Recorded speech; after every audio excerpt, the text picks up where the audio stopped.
10, 9, 8. Action! I'm surprised that you weren't unveiled as Chelsea's new signing. I think it's next week. Do you think Chelsea deserved the win at the weekend? Yeah. Do you think we need VAR? No, everyone, no. I want you to text her. All right, Guru, had your back at the weekend. Is the league done?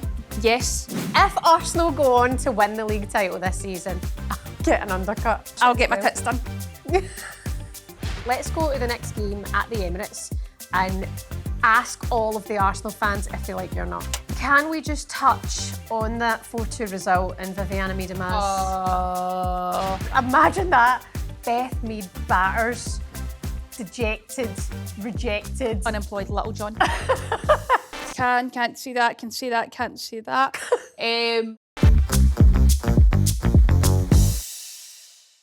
Hello, welcome back to the Kickback. My name's Shebahn Aherne and I'm joined by my evil twin sister and unemployed but professional football playing sister, Ruesha Littlejohn. Coming up for you on the show today, we'll dig into the latest WSL results and transfers. Plus, Aston Villa's Rachel Corsie tells us about their season so far and Scotland's Euros heartbreak. Plus, we'll hear from some of the legendary nominees as Keely Hodkinson was named the Sunday Times Sportswoman of the Year. All of that coming up and much, much more. Please like, please subscribe, please get in the comments. Why were you not awarded Times Sportswoman I don't know. I don't seem to really get any awards these days. Don't know if it's because I'm Yeah. I've not got much going for me.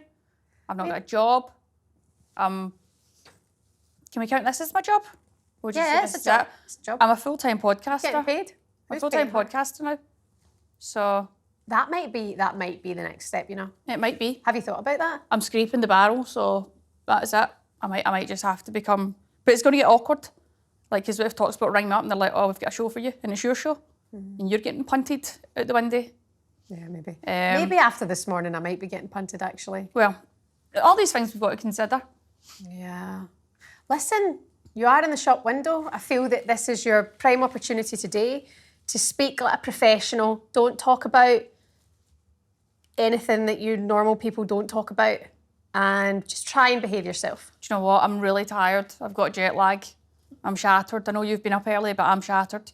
And I don't even know what's been going on in the football world. But at least I'll have more time to get my eye across that kind of stuff. Yeah. Let's talk about the WSL, shall we? I'm surprised that you weren't unveiled as Chelsea's new signing. I think it's next week. They not got a big game coming up. So me and Sonia have been texting. Bonjour. Bonjour Sonia. Je suis Ruesha. Je m'appelle Ruesha. And that's that, but I think their squad's quite big right now, so I'd say they're trying to get a few people out the door before the end of this window, and then I'll be unveiled. Right. That would be amazing if Sonia Bonpastor was like, she's exactly who we're looking for. That's it. Someone who's always putting a foot in her mouth. Get in. Achilles tendonitis. Get in. Fights with her shadow. That's exactly what I need. This changing room needs. Yeah. To be fair, their changing room strikes me as a place where it's like, no nonsense. You'll be called out for any BS. Oh yeah, There's an aligned group there. They've got a lot of leaders there, a lot of experienced players.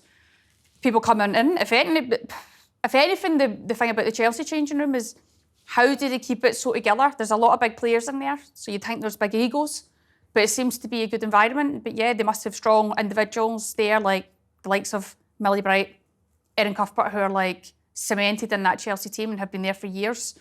They're able to manage their own changing room, which is a great place to be in. And obviously, I think with Sonia Bonpastor coming in, same as Emma Hayes, they don't accept any nonsense. And you've got to earn the right to play. And you know, if you're not on it, you're getting binned. So there's probably a lot of pressure on them too to train well. But training's probably that good. They thrive off that.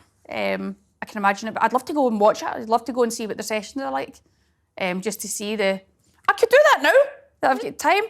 Go and suggest a vlog, because we were invited in last week, I don't probably not let us vlog, yes, but yeah, if we got in, had to be nosy, but many people are allowed to watch training, you know, what goes on behind closed doors, and you think they're going to be like, I come in and watch, and then speak about it on a podcast, you've got another thing coming. That's how you're miles off it sometimes. No, I don't expect you to be invited in unless it's open training, which, you know, but that's not the same. It's not the same. That's I know, just, it doesn't give anything away.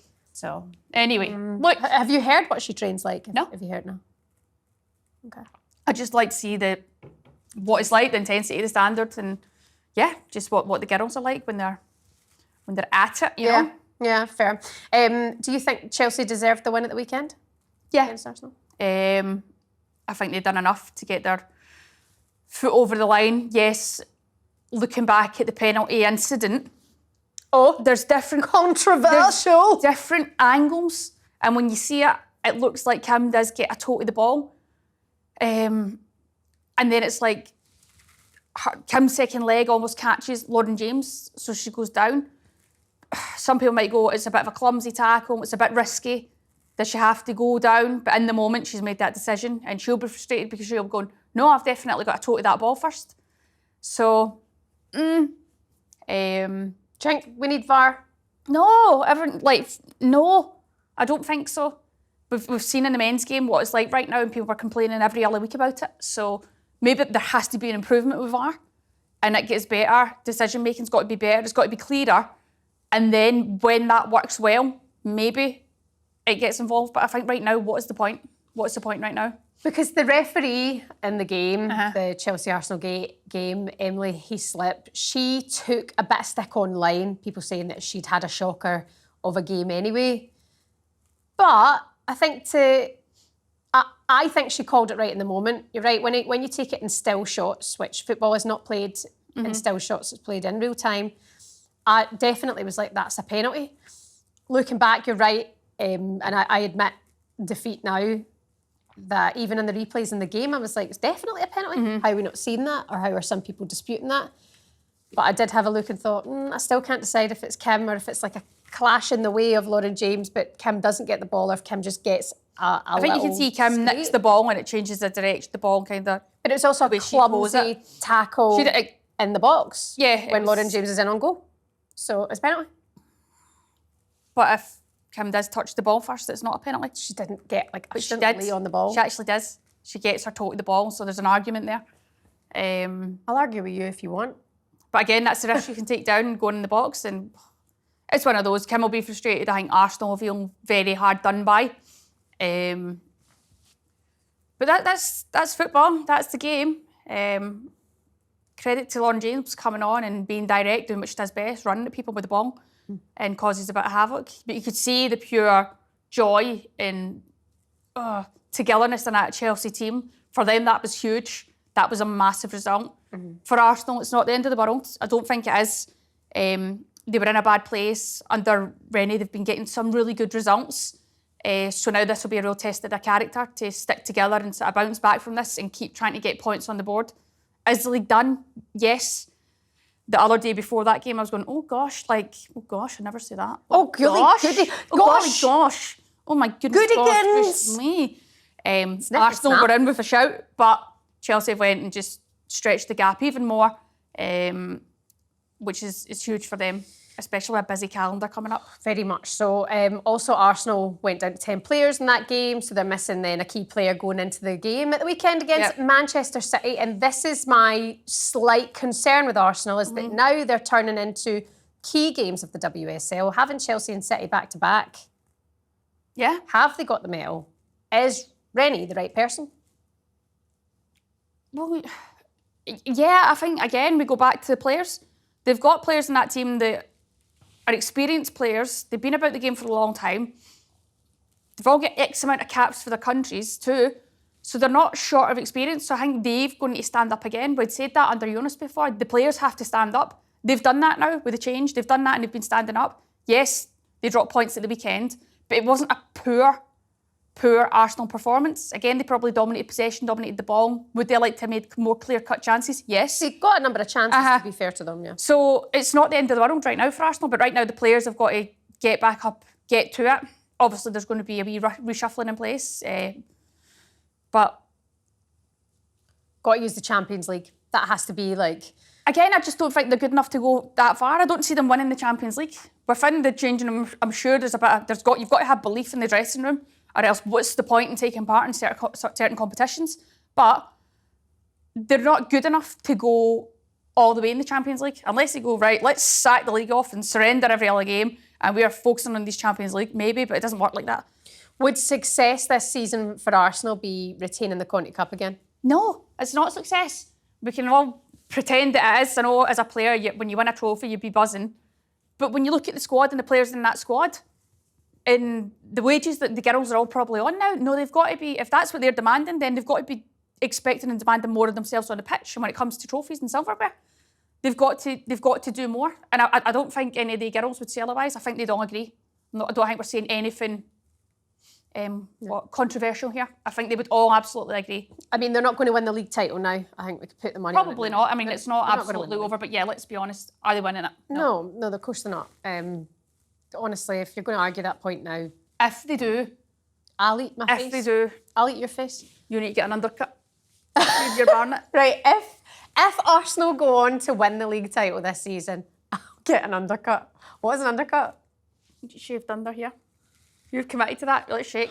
Fine, I'll get an undercut. I don't care. If Arsenal win, Arsenal, there's your motivation. Go out there and get Shebahn an undercut. And anyone that's got an undercut, no judging, but banter, if she's got one, that would be pretty bants. Bet you have a pure and I'll get my tits done.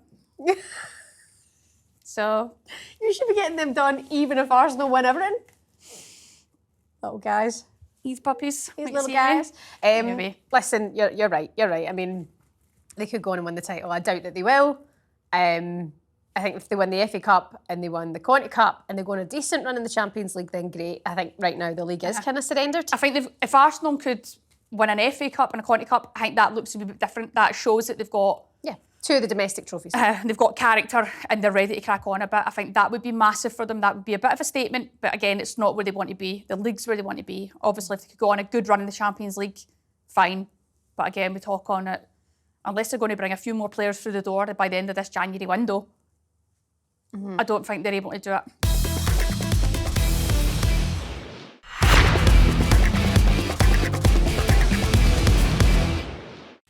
Chelsea then just continue going from strength to strength. Yep. Unbeaten this season so far. Lucy Braun said that she reckons they could go invincible this season. Do you think that could happen? Well, that was a big statement to say right now, but it just shows the kind of belief. She's got mail. And yeah, she's happy to put that out there. So it's kind of... It probably gives her a bit of accountability and the players where they go, right, okay. So yeah, be interesting to see if they can do that. But great squad. You've even seen it the weekend. Players come off, quality players come off, quality players come on. And it's like, that's it. If you're not doing it, I'm not saying players weren't doing it, but that's the thing. When you've got a bench like that, next one's on. Yeah. Go and do something, make it happen. So we watched the game together on Saturday and I was like, good, all right, no, come on and win this game. She did. All right, get out of her. Mistake, Shebs. I want you to text her. All right, Guru, had your back at the weekend, babe. That's nice, I like that. Also, Chelsea unveiled the $1 million baby.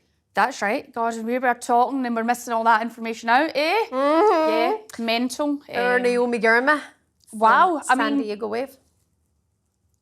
It's crazy, but that's now the direction that the women's game's going in. Right. Let me put it out there. I don't want it to become crazy, stupid money that's going to be floating about like there is in the guys' game, because I think you can't even justify how a human being can be worth the amount of money that they are when they play a game of football. I'm like, it's business. Up the road. I know, but it's sorry, I can't even say it.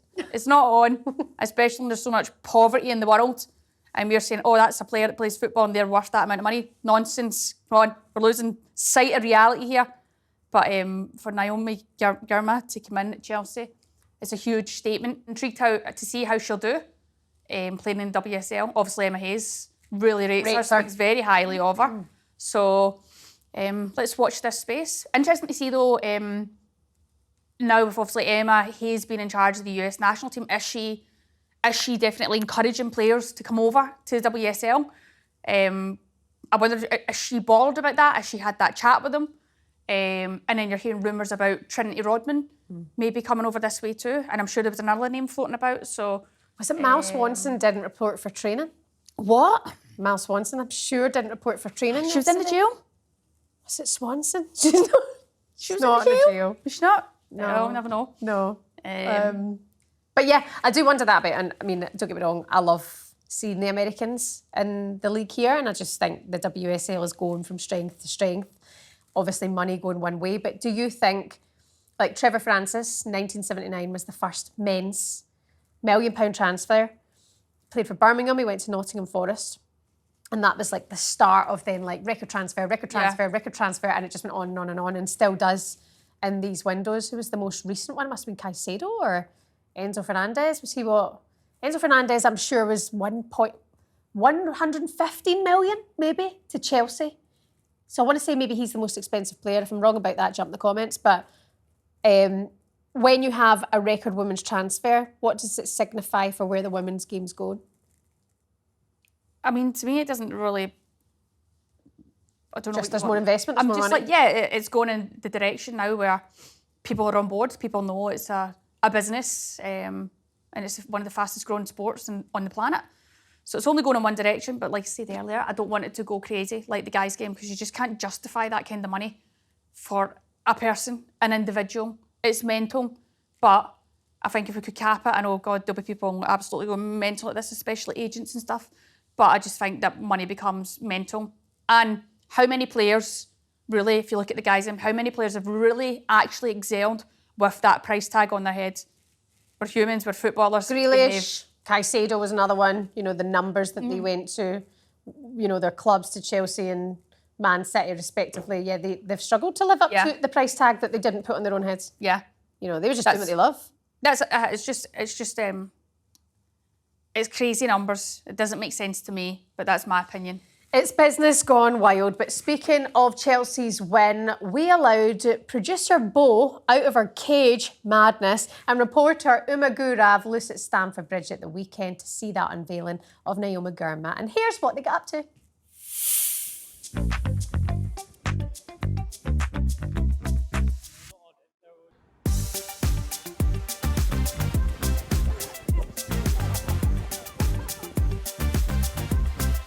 So I'm here at Stamford Bridge today. I've been let out the gallery. Shebahn and Ruesha have given me a day off. We're here to watch the Chelsea-Arsenal clash. Of course, Chelsea 7 points ahead of Arsenal in the table. Can they pull it out of the bag today? Unbeaten so far.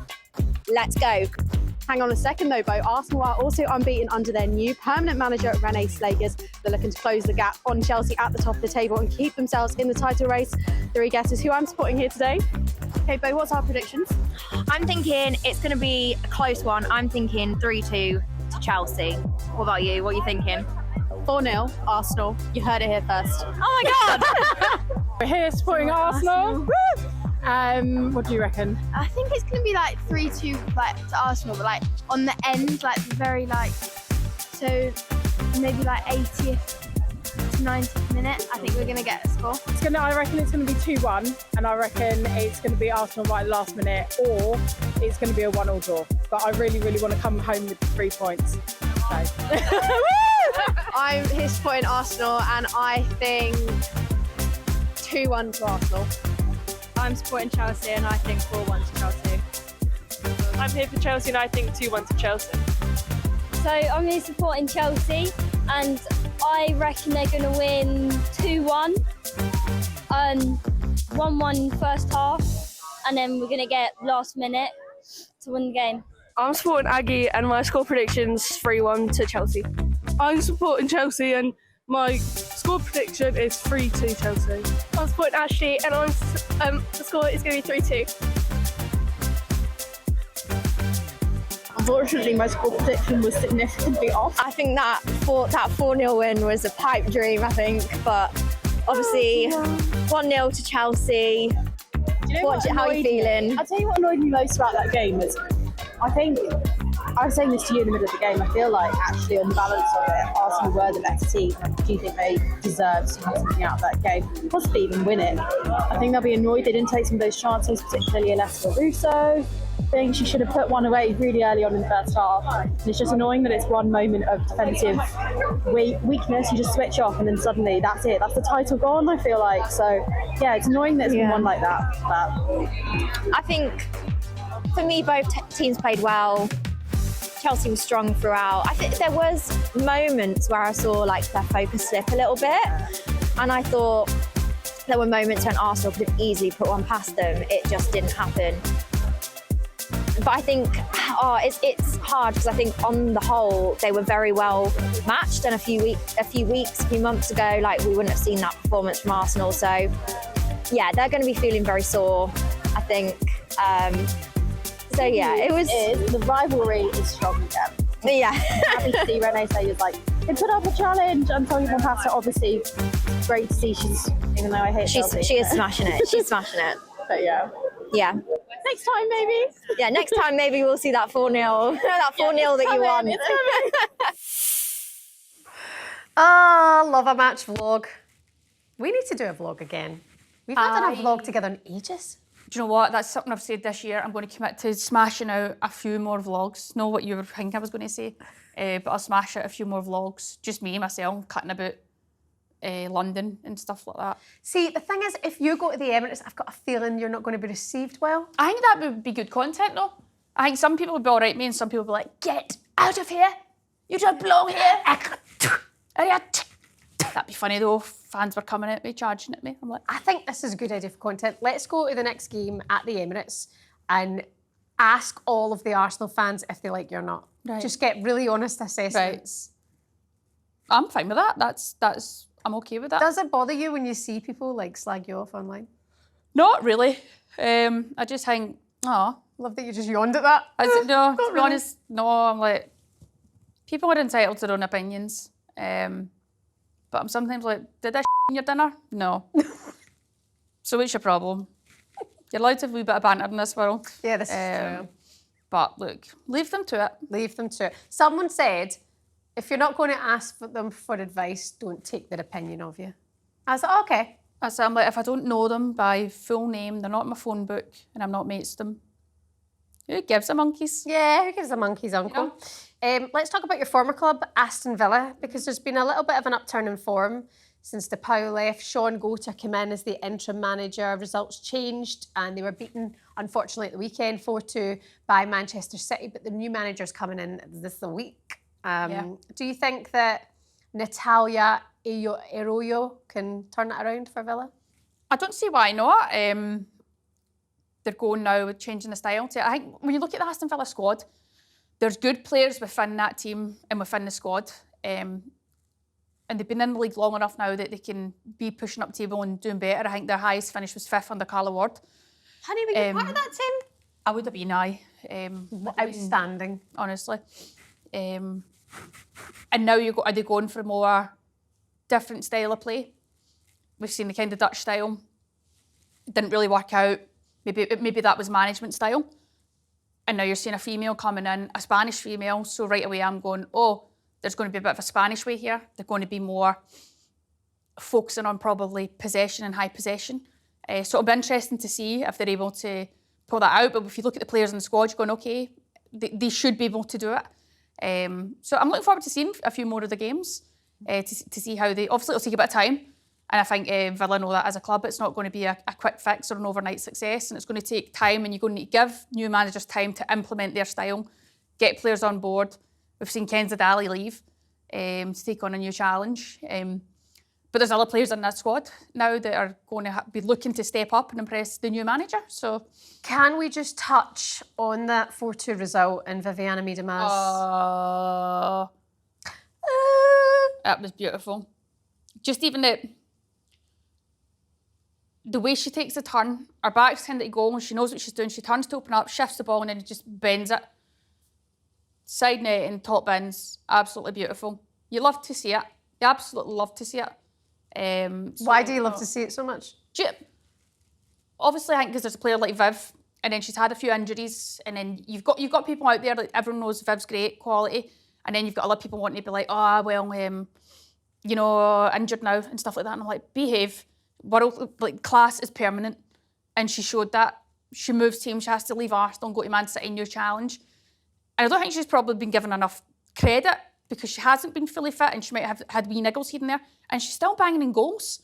She's playing a wee bit deeper in the 10 position, and just to have the audacity to do that, the confidence. Man City have got a star-studded front line. They've brought in more players too, more attacking players, and I think she's just went, well, watch me, I can still do it. and she probably thrives off the competition. She thrives off the pressure, and that's just pure quality. Everyone's just got to sit back and go, wow, brilliant. So it's nice to see her back fit, and it just brings a tear to your eye. Oh, the Viv. Yeah, Oh, so God. fantastic work. Yeah, so yeah, Viv, if you want to come on the show and we can... I'll send you nudes. I think that would make her block us forever. Probably. I'm being honest, Beth Mead would punch your face in, which I, for one, would pay a lot of money for. Imagine that. Beth Mead batters, dejected, rejected. Unemployed Littlejohn. I'd love it. I mean, I'd throw on the eggs and the oil. Yeah. Take your top off! This could be my calling. Misfits, like Misfits. boxing matches, stuff like that. Calling out players. Who would you call out players first? or retired players. Go on, That tell us who you would call out advance. first. I'm probably not allowed to say. Hold on, let me check, Matt. List of do's and don'ts. Can't see that, can see that, can't see that. I'll get back to you. I'll get back to you on that one. Okay. Okay, fair enough. So we'll see.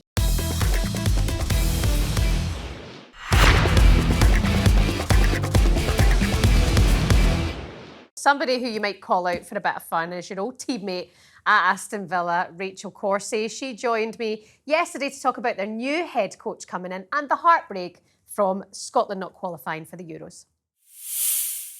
Very pleased to say with us now, Aston Villa and Scotland captain Rachel Corsie is with us on the Kickback. Hello there, how are you?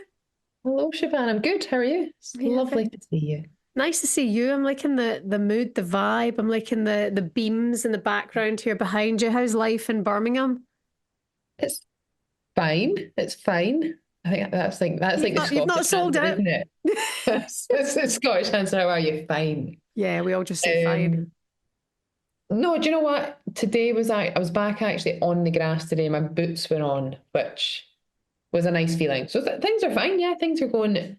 They're progressing. I would like to be back playing football a little more than I have been of late. So, but we're getting closer. So, How long has this duration been, this injury, Rachel? well, so I had surgery start of October. That was essentially just after the first game of the season, which is shocking timing. I mean, there's never a good time. I'm never like, oh, I hope I get injured in this period. Yes, yes. But yeah, that was really frustrating. So that kept me out for essentially up till Christmas, and then I was meant to be back in the squad for that FA Cup game that was the start of the year, and then we had a little calf injury, which my dad tells me is an old person's injury. So I was like, thanks, Dad. Just kick me while I'm down. But yeah, to be fair, it's progressing nicely. So we just need to be careful over the next couple of weeks as I build back in. But hopefully, I'm not too far away. Good. Well, it'll be great to have you back. And Aston Villa have been going through a fairly turbulent time at the minute. I guess it's been a lot on the team. How have you girls been dealing with it all? Yeah, it has been a lot. I think we obviously had to change a manager in the summer, and I think as a player you're always a little bit you're not on edge, but you sort of know new manager need to impress. So sort of the start of the season you've got everyone in that sort of need to be well behaved, need to compete, need to show what I can do. And then obviously we had a difficult run of results. That never makes things easy. And obviously we had a change in manager just then before Christmas, and I think we had a couple of good results before Christmas, which I think was a nice thing for all the players, certainly, to just feel, things settle a little bit. I felt we probably... You never deserve anything in football, but there had been moments when we'd done well and not probably got results, and we were kind of up against it a little bit. But a couple of good results, that felt nice. And then, of course, there was an announcement very recently that we've appointed another new manager. So I've not actually met them just yet. I think she's going to be in at the club tomorrow when we're in. So it'll be great to meet her. And I think back again, new manager, you always get that little bit of good energy, people doing the most to try and either keep their place or get an opportunity. So I will hopefully be back in team training in a few days' time, a week's time. So I'm looking forward to that, and hopefully doing some things that she likes, what she sees. Yeah. Absolutely. I mean, like you say, it's the chance again for everyone to regroup and get the focus back and pick up the morale, because it has. I mean, the results for Sean Gota there were pretty good, weren't they? Mhm. And I guess the players needed that. And I hope you don't mind me saying, but we've discussed it a lot in the kickback. The drop off for when DePau came in was quite incredible. I know you won't be able to say too much about that, but I think a lot of us were surprised at, especially the recruitment that we'd seen from Villa in the summer, how much it changed in terms of the results off the pitch, because you were such a great surprise package last season and the season before, you know? I think, we went through pre-season and I think we were unbeaten. And I remember just having this apprehension of, for no other reason than you're just like, oh gosh, is this, we're too good, like, in a weird way. But football can be tough. I think you have these swings in momentum, and we no doubt have a great team that has the potential to be doing better than how we have done in this first, what have we had, 12? I think we've had 12 games now. So I think that's, you can only take accountability for your part, really. But I know that the players feel really disappointed that we've not been able to get more out of the games, because we've certainly got quality that I think can be up there with, I suppose some people call it the best of the rest. I think when you look at the table, the top four, I think, are a little ahead of the rest. They've spent a lot, they've put the infrastructure in, they've kind of consolidated those four positions. But for the rest, I think there's the opportunity for a lot of teams to compete, and we obviously aren't in a position at the moment, which is where we would like to be. We'd much rather be up, pushing for those essentially top six. You want to be in the top half. So. Yeah, exactly. Well, fingers crossed for the remainder of the season, and with the new manager, that things go well. I have to ask you about the heartbreak, Corsie, because Ruesha has maybe just about stopped crying from what happened to Ireland against Wales at the Euros, and Scotland obviously losing out to Finland in that place for the Euros. I know you weren't taking part in those games, but captain the team, was it heartbreak essentially? Yeah, I think that's the only way you can describe it. And like Ruesha, it feels like we've also probably, speak for all the girls, just about stopped crying as well. And I think one of the toughest parts is there's almost, having experienced something similar and, trying to qualify for the last World Cup, you relive it right up until the tournament, because everything now is about the tournament. It's just it's only going to get more and more intense. What we see about it, it's talked about more. It's going to be in the TV screens and the radio. You can't avoid it, and so it's just that constant reminder of, well, it could have been different. And I think for both of us, Scotland and Republic of Ireland, having had the experience of being at a major tournament, you now know what it's like. You want to get back there, but it is really difficult. There's a lot of teams, I think, in Europe at the moment that sit in that same category, and it comes down to these one-off games. Or obviously, it was a playoff. It was 2 games, it's 2 legs, but it's so tough, because I think a lot of teams can beat one another on their day. So then it's really just down to who performs, who takes the chances. I mean, in that away leg against Finland, their centre back scored from, it must be 30 yards. You're thinking, I don't know that she'll ever score from 30 yards ever again. And I'm not being disrespectful to her at all. It was a great strike. But those are like the moments you need on the day. And it's not a lottery sport, but you just hope that your team can find a way to have those big moments on that day. And of course, that's not always the case. And it's rubbish. It's really rubbish. But there's Nations League now, and the games come around quickly. We're just 2 weeks away, are we, from the next window? So you've got to pick yourself up and go again, because it's now immediately important that you have a good Nations League, because it then affects the qualifying that happens again for the next tournament. So a new manager once again. There's somebody else to impress at Corsie. You'll be out you'll be dolled up to the nines and dressed to the high heavens with all this impressing we've to do. Need to start taking my makeup bag to everywhere I go. It's not what I meant, but there's a lot of people we need to impress at the minute. It's feckin' hard work. I know. Do you know what? That was both the Scotland manager and Villa manager. That all happened over the course of the same week, so that was also a lot of stress at the end of last year. But actually, I spoke to Mick McCardle last week, which was really nice to just speak to him. I'd met him before because he's obviously had a role within the SFA looking after the girls and women's programme and heading that up, and he's been away with the 23s, and I know people that have worked with him in that capacity too, and everyone I speak to has something really positive to say, and I think that's good, but I think we just need good energy, because I think we have a really good group. I think we have a really good environment and atmosphere around camp. There's a lot of players now with a lot of experience and feel good coming into the environment, feel like they can be themselves and perform. We need that. Yeah. So hope he can just fine tune those things and find a way to get the best out of the players and the staff. And it'd be great to get a couple of big results with Netherlands, Germany, and Austria. So we've got some spicy games. Absolutely. So lots to play for.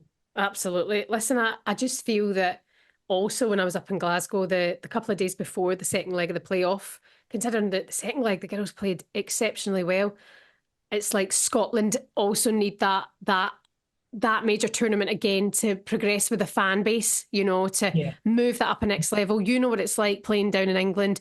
You know what it's like with all your friends here in the WSL and the way it's taken off here in England. Like, you want it so much now for Scotland to just kind of catch up. And there's the conversations of Rangers and Celtic possibly to the WSL in the future, and if it's like striking now, It is hugely important, I think, and I've alluded to this before. It felt almost like we were out on an island at times, because the momentum felt like it was moving in the wrong direction. We didn't qualify for last World Cup. We've not qualified for this Euros.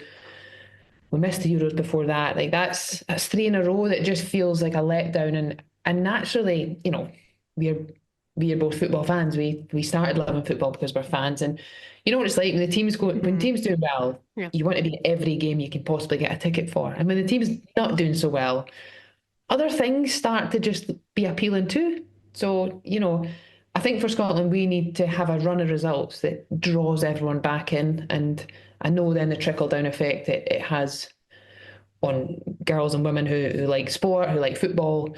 It's a societal thing. I think sport brings a lot to the world that's a good thing. And it'd be great if we could get on a good run and just bring everyone back together and get crowds moving in a really positive direction and get people to the games and get people behind us. And we all would love it to be like that. Yeah, definitely. Everything crossed, and let's push for 2027, says the half Irish Scottish person with the most Glaswegian accent. I've always got my Scotland pants on, as well as Ireland. And I was so heartbroken for you both.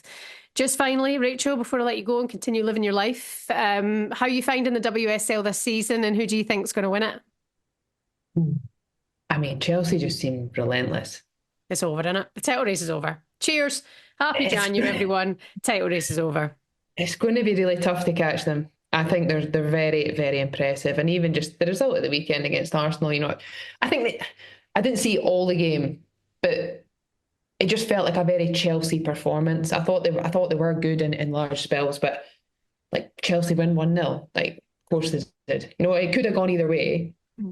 But how many times do we say that? And it's Chelsea that find a way to win it. So they will be really tough to catch.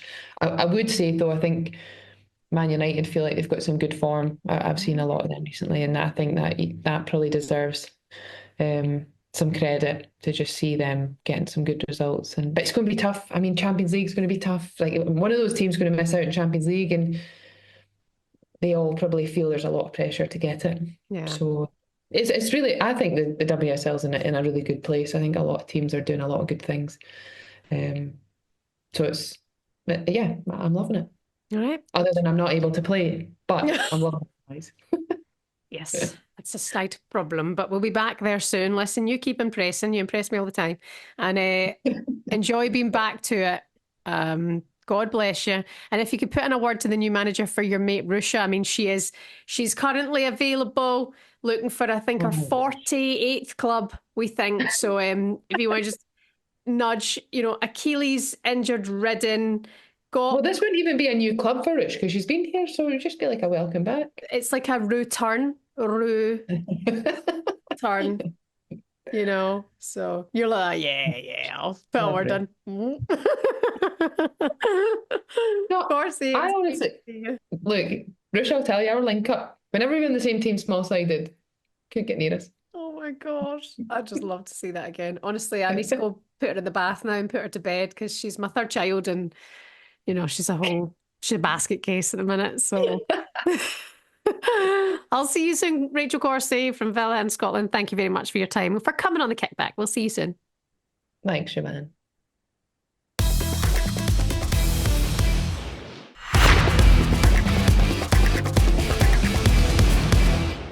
Always nice to have Rachel Corsie on the show. That's what we're saying, Rush, like new managers coming and going all the time. It's your opportunity to try again, you know, to put yourself in the best light, make sure you're selected. How did you deal with new managers coming in? And it's one of those, for players or maybe out of favour in the squad, you go, okay, it's a fresh start, clean slate. And I think you've seen that already at the weekend for Villa. I think Maz Pacheco came back into the lineup. Did she? And she would have been a very frustrated figure. And that's the thing, and it works both ways. It's like it's a clean slate. You get to hit the ground running and try and cement a place in a starting position. No one's safe. That's the way it should be. It should be a level playing ground for everyone, equal chance for everyone to show the manager what they can do. Obviously, they might kind of go with a similar starting team to previous managers, but there should be time and chances given to players to sort of make the mark. Do managers have to do initiation songs? It depends. Some of them do and some of them don't. Who's the best initiation song? Initiation? managers? Oh, I don't know. Probably myself. Oh. I'm great at them. I'm fantastic. Honey, I'm a performer, so I just thrive in the moment, to be honest with you. Well, No one's really on my level. you've done it more times than most. Well, that's why. That's I think for sure. I wonder if I'll be able to do it one more time. Oh, I don't know if I will. Please, any club They just want an initiation. who wants an initiation and a bit of fun, Don't even need to pay me. she'll just turn up for the banter. If you're up for banter. If you're not up for banter, it's not going to work out. It's not going to work out. Okay. Somebody who is up for the banter, who I'm a big fan of, is Keely Hodkinson, and she was crowned the Sunday Times Sportswoman of the Year at a wonderful event celebrating so many amazing female athletes. And our very own Leanne Sanderson was one of the esteemed judges on the panel. Who let her out? Our reporter Uma Gurav popped down to the event to chat to Leanne as well as some of the nominees and the winners.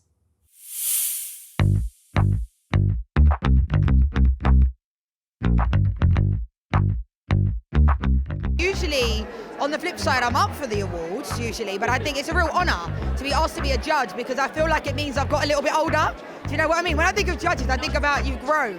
So I feel really honoured, and it's just really nice, you know, Maggie Alafonte's here, you know, there's a lot of people here tonight just celebrating the power of women's sports. And I think what's really important is that I feel like you come to these types of things in previous years, it was just full of loads of women, which is amazing. But I love the fact I've seen Mark Bullingham, like, everyone's here. Congratulations on winning Young Sportswoman of the Year. How are you feeling? Were you expecting this? It's a little bit of a shock, and going on stage is always a bit nerve-wracking, but no, I'm really, really grateful. And how have you been reflecting on your achievements over the past year and beyond? How do you sum up what you've basically done? I don't know, every time I look back, I always give glory to God. I mean, there's been a lot of things that have happened where, you know, it's made it difficult to kind of have that drive to continue. But yeah, I don't think without God, I wouldn't be able to do anything. And it's been so nice to reflect as well and look at how far I've come and how much further I can go. No, it's really, really exciting. And you mentioned as you collected your award that you've also started university. How's that going for you? How are you balancing really, really it? well. I'm really enjoying it, and it's been nice to have something other than diving. I feel like when I only do diving, my brain stops working. But no, having university and being able to train at the same time gives me a bit of a breather from both when I'm not doing the other. I don't think we quite expected to have the moments that we did in Paris, to be honest. Like, we went in with our plan and we came in as a team, and I think to walk away with the experience that we have, I feel very lucky, and I feel really blessed to have had that experience. As an athlete, you're very fixated on just trying to cross that finish line, and so I wasn't really thinking about any of the sort of fun side of it until we crossed. And then we all in a boat, when you share a team, like, it's really special. You get to share that moment with 3 other amazing athletes, and so yeah, if you guys liked it, that's great, but for us it was amazing. Yeah. It was all to just make my baby Tommy proud. Like, he was only 3 months old at the time, and he was always in the back of my mind through everything. There was a point from catching COVID the night before I was meant to go to Tokyo that I didn't think I'd even be there. So the fact I was there setting the example for him, like that was all that was really going through my head, is I just want to make him proud. Those first few months, and I'd say like the end of my pregnancy were probably like the hardest. I had mum guilt of having to leave him with my family. I didn't know if I was doing the right thing, and there were still times where I said, unless I believe I can win, I'm not turning up to these games. Give the opportunity to someone else. Someone else will be more deserving. But I just always kept coming back to the example that I wanted to set for my son, and having that moment where I got to turn around and see him and win the silver medal, like it just all seemed to fall into place exactly as it was meant to be. And like there's no bitterness of like the shot that I hit or I didn't hit, whatever people want to say. Like I believe I hit it, but I just feel like everything happened for a reason, and it was like the cheesy saying that everyone said was I really had silver around my neck and gold in my arms. To all the young Bryonies out there who look up to you and just think, God, I want to be like that, what would your bit of advice to them be? First of all, I'm a normal human, and I hope that they can ask me as well for any help or advice. But I think it would be to really value yourself and how hard you work and how much effort you're putting into training, and not just so much on the results that you're getting at a competition. Like, I really enjoy trampolining and training. The results obviously are like a lovely bonus, but I think working towards the goal is something really special, and to be able to kind of hone that in and be proud of yourself for working hard towards it, it's like, I think I wish I'd known that myself, that that's where the value comes from, not from the results. Right, Keely Hodkinson won that. She won Sports Personality of the Year. Maybe you should challenge yourself to a Misfits long distance run against Keely. Not with it. No. Would you win? You already know. My Achilles aren't up for these kind of... And our name's in the title, Achilles. Runs. Do you know what I mean? No, we won't do that. Why don't we challenge her to come to the pitch and kicking a ball about with me? I'm sure she'd take something like that. I can't be going out doing the long distance running. I'd absolutely... She's 800 metre though, that's like... 800, that's enough to poo your pants, that is. Running at that kind of pace and that kind of speed. Yeah, and I'll tell you, once I get going, I can go.